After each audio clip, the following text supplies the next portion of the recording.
Suite aux différents événements qui sont déroulés en Palestine ces derniers temps, il y a beaucoup de juifs sur internet qui prétendent que c'est Allah subhanahu wa ta'ala dans le Coran qui a affirmé que la terre de Palestine c'était le droit des juifs exclusivement. Il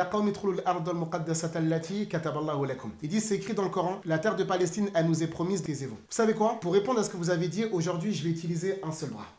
Sur le bras restant, je vais me servir que d'un seul doigt. Je vais rester exclusivement dans la sourate que vous avez citée. Je ne sors pas de la sourate 5. Sourate 5, verset numéro 1. Ya ayyuhalladhina amanu awfu bil uqud. Toute personne qui ne respectera pas l'engagement avec Allah, alors qu'il sache qu'Allah ne respectera pas non plus son engagement. Ça veut dire que la terre promise, elle a été donnée pour les enfants d'Israël sous couvert de leur obéissance. Et étant donné que les enfants d'Israël n'ont pas suivi les clauses de l'alliance, la terre promise leur a été retirée. Sourate 5, verset numéro 2. La haine pour un peuple ne doit pas nous inciter à transgresser, à être injuste. Est-ce que vous voulez réellement qu'on parle de tout ce qui se passe en Palestine actuellement? Sourate 5, verset numéro 3. Waraditu lakum l'islam adina. Moïse, que la paix divine soit sur lui, dans le Coran, c'est un musulman. Et tous les croyants à l'époque de Moïse, que la paix divine soit sur lui, étaient eux aussi des musulmans.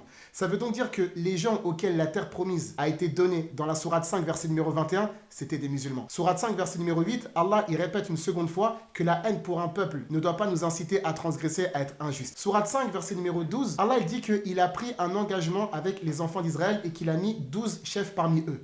Et il leur a dit qu'il était avec eux à condition de faire la prière, de donner l'aumône et de croire en ses messagers. Mais parmi les messagers auxquels Allah a ordonné de croire aux enfants d'Israël, il y a Jésus, que la paix divine soit sur lui, dont Allah parle dans la sourate 5, verset 17, dans la sourate 5, verset 46, dans la sourate 5, verset numéro 47, dans la sourate 5, verset numéro 66, dans la sourate 5, verset numéro 111, 112, 113, 114, 115, 116, 117. Et en fait, tous ces versets-là, vous les avez mis sur le côté. Sourate 5, verset numéro 13, Allah il explique que les enfants d'Israël ont rompu l'engagement. Et c'est justement cette rupture de l'engagement qui a entraîné la malédiction. فبما نقضهم ميثاقهم لعناهم وجعلنا قلوبهم قاسية يحرفون الكلمة من بعد مواضعه ونسوا حظا مما ذكروا به. Vous savez, c'est Dieu et tout qui modifie les textes. D'accord? C'est des gens, ils changent la vérité et c'est ce qu'on est en train de voir. Vous n'êtes qu'en train de confirmer que 15 siècles après, les faits sont toujours les mêmes. Sourate 5, verset numéro 14, Allah subhanahu wa ta'ala, il parle des Nasara, ceux qui ont suivi Jésus, que la paix divine soit sur lui, alors que Jésus, c'est un prophète auquel aucun de vous ne croyait, n'est-ce pas? Sourate 5, verset numéro 15, Allah subhanahu wa ta'ala, il parle aux juifs et aux chrétiens en leur disant que Mohammed sallallahu alayhi wa sallam, il est venu à eux, donc qui doivent le croire. Donc deux choses, vous devez croire au prophète Mohammed sallallahu alayhi wa sallam qui a été annoncé dans votre texte. Et la seconde des choses, c'est que Allah azza wa jal, il mentionne qu'il y a des gens qui ont caché la vérité dans votre communauté, notamment sur les caractéristiques du prophète sallallahu alayhi wa sallam. Sourate 5, verset numéro 16, Allah azza wa jal, il fait des éloges du Coran et que justement toute personne qui cherche un agrément doit le suivre. Êtes-vous de ceux qui ont décidé de suivre le Coran pour obtenir l'agrément du Tout-Puissant? Sourate 5, verset numéro 17, Allah subhanahu wa ta'ala, il parle de Jésus, que la paix divine soit sur lui, et il mentionne que c'est le Messie. Un Messie auquel vous ne croyez absolument pas. Sourate 5, verset numéro 18, vous en fait, vous allez considérer que rien ni personne ne peut vous toucher. Mais Allah subhanahu wa ta'ala, il dit,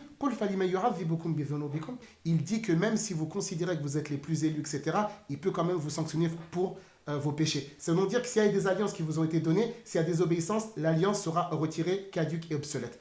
Sourate 5, verset numéro 19, Ya ahl al-kitab, qad ja'akum rasuluna yubayyinu lakum ala fatrati min ar-rusuli an taqulu ma ja'ana min bashirin wa la nadhir. Allah azza wa jalla, il revient, comme dans le verset numéro 15, en disant que Mohammed sallallahu alayhi wa sallam vous a été envoyé et que vous devez le croire. Alors que vous, en fait, vous considérez que Mohammed sallallahu alayhi wa sallam, il a seulement été envoyé pour les Arabes, indépendamment de vous. Tous les versets que j'ai mentionnés, vous en parlez jamais. Sourate 5, verset numéro 20, Wa idh qala Musa li qawmihi ya qawmi dhkuru ni'matallahi alaykum. Donc Moïse, que la paix divine soit sur lui, qui est un prophète musulman, lorsqu'il a dit aux enfants d'Israël, qui étaient aussi un peuple de croyants musulmans, comme dans la sourate 5, verset numéro 69, d'après le texte du Coran, dans la sourate 5, verset numéro 3. Il leur a dit, rappelez-vous les bienfaits d'Allah subhanahu wa ta'ala qui vous a donné, lorsqu'il vous a envoyé des prophètes. Combien de prophètes parmi les enfants d'Israël ont été tués?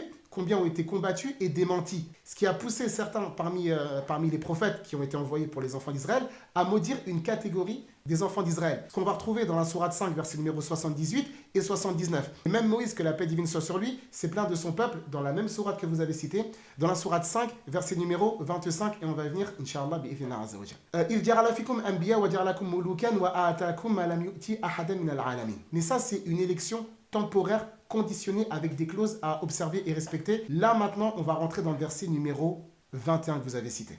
Mais avant d'arriver au verset numéro 21, vous n'avez pas parlé du verset 1, 2, 3, 8, 12, 13, 14, 15, 16, 17, 18, 19, 20 Mais vous allez arriver avec le verset 21.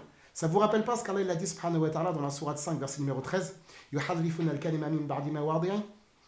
Donc dans la sourate 5, verset numéro 21, qu'est-ce que le texte dit? Ya qawmi, le peuple de Moïse, qui sont des musulmans, Ya qawmi idkhulu al-arda muqaddasata allati kataballahu lakum.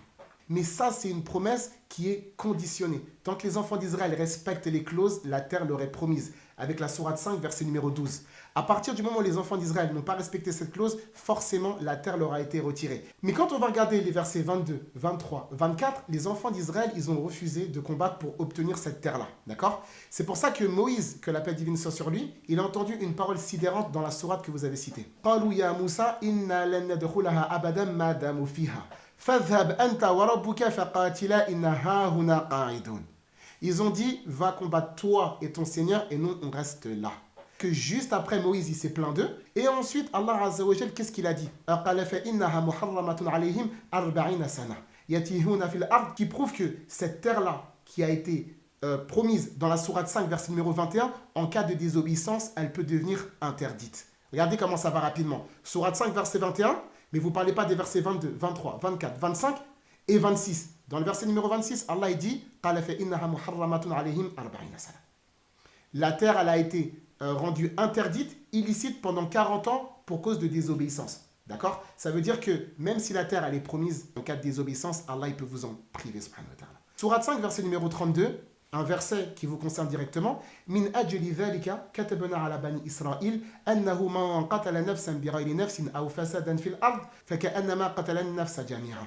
Allah dit qu'il vous a prescrit, pour les enfants d'Israël, que le fait de tuer une seule âme de manière injuste, ça équivaut à avoir tué tout le monde. Mais est-ce que vous voulez vraiment qu'on parle du nombre de morts injustes et innocentes, des femmes, des hommes, des personnes âgées, les faibles, les gens vulnérables, etc., alors que dans votre législation, tuer une seule personne, ça équivaut à avoir tué tout le monde. Et ça, c'est toujours dans la même sourate que vous avez citée. Dans la sourate 5, verset numéro 36, Allah Azza wa Jal, il indique que les gens qui ne croient pas ni au Coran, ni au prophète Mohammed sallallahu alayhi wa sallam, il n'y a rien ni personne qui pourra les sauver le jour de la résurrection. Même s'ils sont descendants de un tel, qu'ils avaient tel livre, etc., ça ne sera d'aucune utilité le jour de la résurrection. Sourate 5, verset numéro 40, c'est-à-dire qu'il n'y a personne qui peut dire « Moi j'ai telle promesse, la promesse elle reste, personne ne pourra me toucher, personne ne pourra m'enlever quoi que ce soit. » C'est Allah Azza wa Jal qui décide, qui donne ou qui reprend, subhanahu wa ta'ala.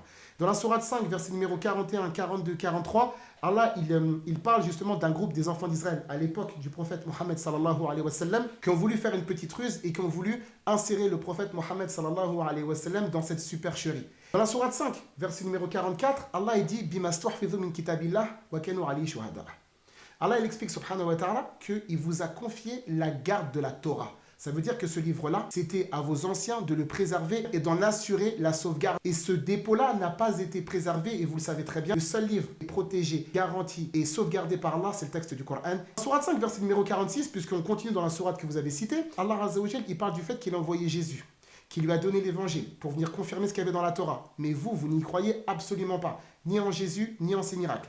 Dans la sourate 5, verset numéro 47, Allah dit « وَلْيَحْكُمْ أَهْلُ الْإِنْجِيلِ بِمَا أَنزَلَ اللَّهُ فِيهِ » Allah, il appelle justement les gens qui se revendiquent de l'évangile, les gens dont il parle dans la sourate 5, verset numéro 14, et dont il va reparler dans la sourate 5, verset numéro 82, 83, 84, il les appelle à juger en fonction de l'évangile un texte auquel vous-même ne croyez absolument pas. Sourate 5, verset numéro 48, Allah Azza wa Jal, il parle de Mohammed sallallahu alayhi wa sallam, un prophète qui est annoncé dans votre livre auquel vous ne croyez pas, qu'il a fait descendre le Coran, un livre auquel vous ne croyez absolument pas, et que ce Coran, il est quoi? Wa muhaiminan alayhi. Et que le Coran, il vient pour prévaloir sur la Torah et sur l'Évangile. Vous continuez à vous amuser à utiliser la sourate numéro 5. Sourate 5, verset numéro 49, Allah Azza wa Jal, il ordonne au prophète sallallahu alayhi wa sallam de juger en fonction du Coran et de ne pas suivre justement les passions des gens du livre. Sourate 5, verset numéro 60, et 61, Allah subhanahu wa ta'ala, il parle justement d'une partie des anciens parmi les enfants d'Israël qui avaient adoré le tarot, etc. et qui avaient dévié du droit chemin. Toujours dans la même sourate que vous citez. Sourate 5, verset numéro 63, Allah Azza wa Jal, il blâme, il critique une partie des rabbins, pas tout le monde, mais une partie des rabbins qui restaient silencieux par rapport aux désobéissances qu'il y avait parmi les enfants d'Israël et le silence coupable. Sourate 5, verset numéro 64, Allah Azza wa Jal, il parle d'une partie des enfants d'Israël de l'époque qui avaient insinué qu'Allah subhanahu wa ta'ala était avare. Et ensuite, Allah subhanahu wa ta'ala, il parle justement de la rébellion de certains parmi les enfants d'Israël lorsqu'il y a eu la prophétie de Mohammed sallallahu alayhi wa sallam et qu'à chaque fois qu'ils voulaient déclarer une guerre, ce qui se passe encore aujourd'hui, Allah Azza wa Jal, il avait mis fin à cette guerre-là. Ça, c'est encore dans la sourate 5 que vous avez cité. Dans la sourate 5, versets 65 et 66, Allah, il rappelle aux gens du livre, donc les chrétiens et les juifs, que s'ils avaient respecté la Torah et l'évangile, ils auraient beaucoup de faveurs et beaucoup de grâce de la part du Tout-Puissant subhanahu wa ta'ala. Mais qu'il fallait suivre l'évangile aussi, un livre que vous ne croyez absolument pas car il a été apporté par un prophète que vous rejetez en bloc aujourd'hui. Sourate 5, verset numéro 67, Allah Azza wa Jal, il parle du prophète sallallahu alayhi wa sallam, donc que les gens justement, juifs comme chrétiens, doivent suivre son message. Sourate 5, verset numéro 68, pour être sur quelque chose de concret, il faut suivre la Torah, l'évangile et le Coran. Et vous, en fait, vous ne croyez ni au Coran, ni à l'évangile, ni en Mohammed sallam, ni en Jésus, mais vous continuez à utiliser la sourate numéro 5. Sourate 5, verset numéro 69,